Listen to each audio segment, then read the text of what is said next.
Well, hey, good morning, everybody. Pastor Steve here, and I'm really glad you've joined me for our devotion from Genesis chapter 28 today. So go ahead and open your Bible there, and let me remind everyone that this coming Sunday evening, we will have a called business meeting to discuss the proposed bylaws at 5 p.m. in the worship center, then be voting by secret ballot the following Sunday, the first Sunday morning in March 2. So just want you to be aware of that. All right, Genesis 28. I don't think it's a surprise to you based on my comments the last day or two that the last two chapters, especially the last one in Genesis, are not among my favorites. But Genesis 28 is one of my favorites, and it's a short chapter, but it's a really good one. And different things spoke to me in this chapter. The first is in the opening verses, how gracious Isaac was toward Jacob. So let's read that together, starting at verse 1. So Isaac called Jacob and blessed him. Now, this is the same Jacob that in the previous chapter had lied like a snake to his dad, deceived his dad, and wronged his brother horribly. And here Isaac calls Jacob in. Remember, Jacob is told by his mother, hey, get your father's blessing to leave here. Go to my home, to my family up in Haran, because your brother Esau is so mad he wants to kill you, and so you need to leave until he calms down a little bit. And she gets Isaac to go along with that. So Isaac calls Jacob, and he blessed him and charged him and said to him, you shall not take a wife from the daughters of Canaan. Rise and go to Padan Aram, to the house. And then, so basically go to Rebekah's family up there and marry someone from Laban's, from her extended family up there. And then he said in verse 3, may God Almighty bless you and make you fruitful, multiply you that you may become a company of peoples, and may he also give you the blessing of Abraham to you and to your descendants with you, that you may possess the land of your sojourning, which God gave to Abraham. And on the heels of what Jacob had done to his aging father, for Isaac, the aging father, to turn around and be this kind and this gracious to Jacob, to me is quite a testimony. Isaac's walk with God. He wasn't perfect by any stretch of the imagination, but man, and I just want to remind us that families are going to hurt one another. At times, unfortunately, let each other down, betray each other maybe.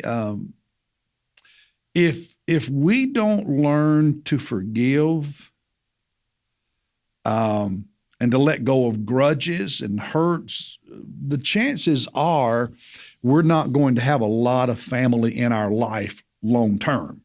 We're going to end up lonely. We're going to end up on our own, or just with a few people who want anything to do with us.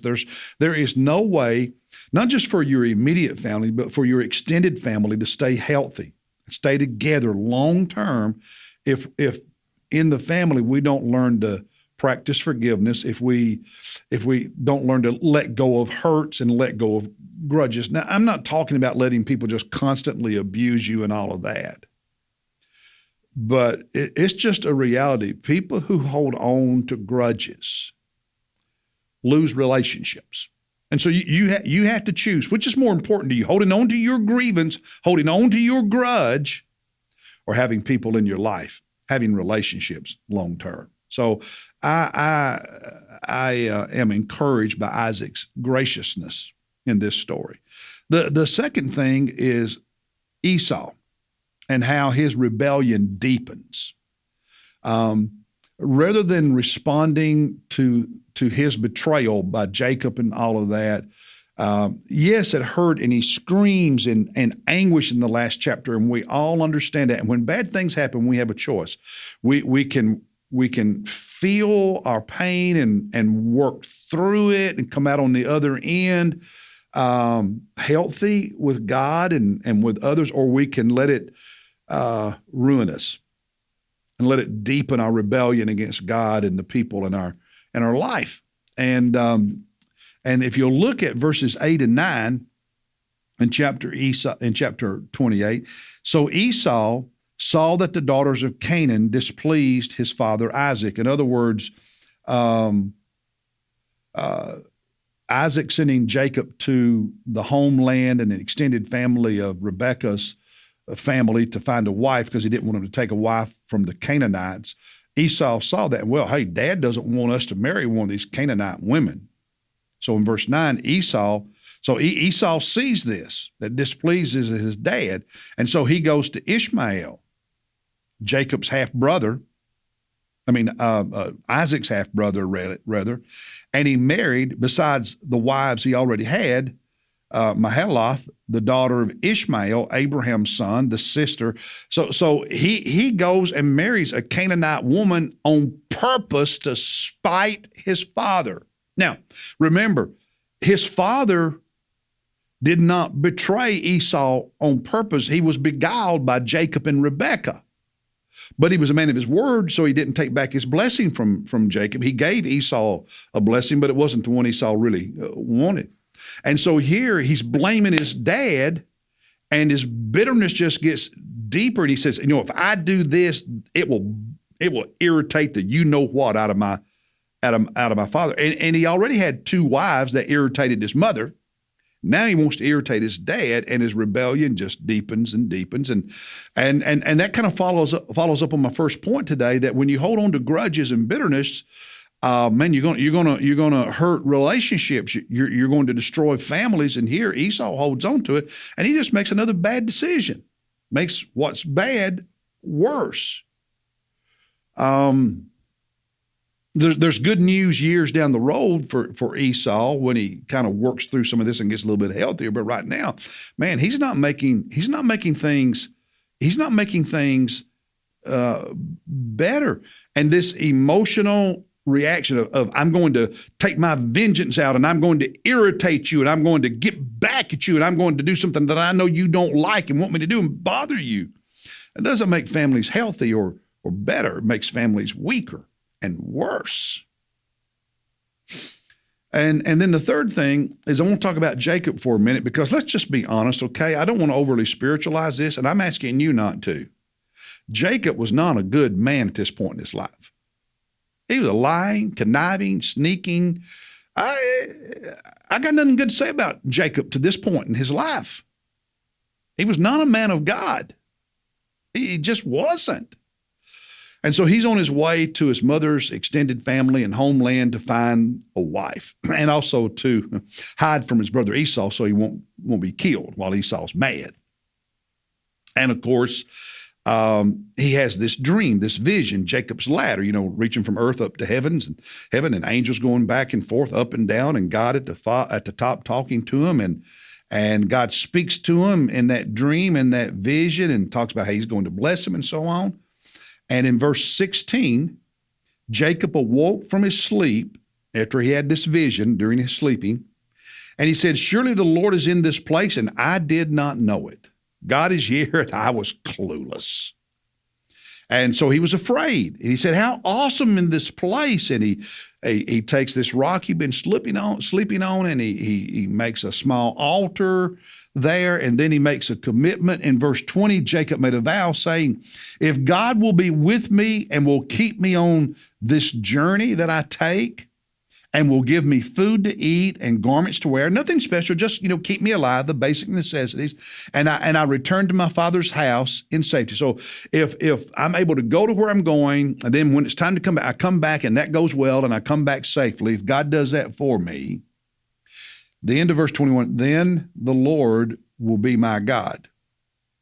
Kind of a conditional commitment, okay? He's not sold out to God yet, but it's a start.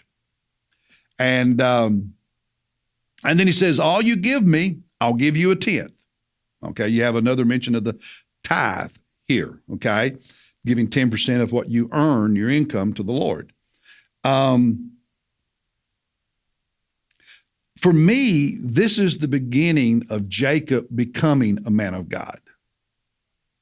This is the start of him having a genuine walk with God. Now, he's still got a lot of growing to do. He's still got a ways to go. But this is the beginning. Let's just be honest. We all have to start somewhere. We don't all start in the same place. Some of us have a lot further to go than others. That's okay. God takes us where we are and works with us. And so wherever you are, start. If you haven't started already, start. Because every what's that old say? Every journey begins with the first step. And this is Jacob's first step toward becoming man of God. And one final note. See, God had a plan, and you read it here when he says, Jacob, through your descendants, I'm going to bless the nations. In other words, all the peoples of the world. He had said the same thing previously to Abraham and Isaac, that through the descendants of these patriarchs, the world, the nations would be blessed. How did that happen? Through the Messiah, through Jesus. So God had this plan, and even though Jacob was not perfect, Jacob's imperfection was not going to stop God's plan. Now, there are times in the Old Testament when God did not bless the nation of Israel, when God judged the Jewish people severely. The victory of the nation of Israel is not a guarantee no matter what. But the fulfillment of God's promise to Abraham that through his descendants he would bless the world, i.e. the Messiah and Jesus, that was going to happen if Jacob wasn't perfect, the kings of Israel were not perfect. God's plan to send a Messiah to save humanity was going to happen no matter what these guys did. Now, what these and future leaders of Israel and the people did impacted the nation. That's a separate thing. The blessings of God on the people of Israel, the blessings of God on the nation of Israel, that's a separate issue than God's plan to bless the nations through the descendants of Abraham, Isaac, and Jacob. So keep that in mind as you read the Old Testament, okay? Well, that's the thoughts for today. I'll see you tomorrow as we look at our weekly chapter in the book of Proverbs. We'll be in Proverbs chapter 6. God bless you, everybody.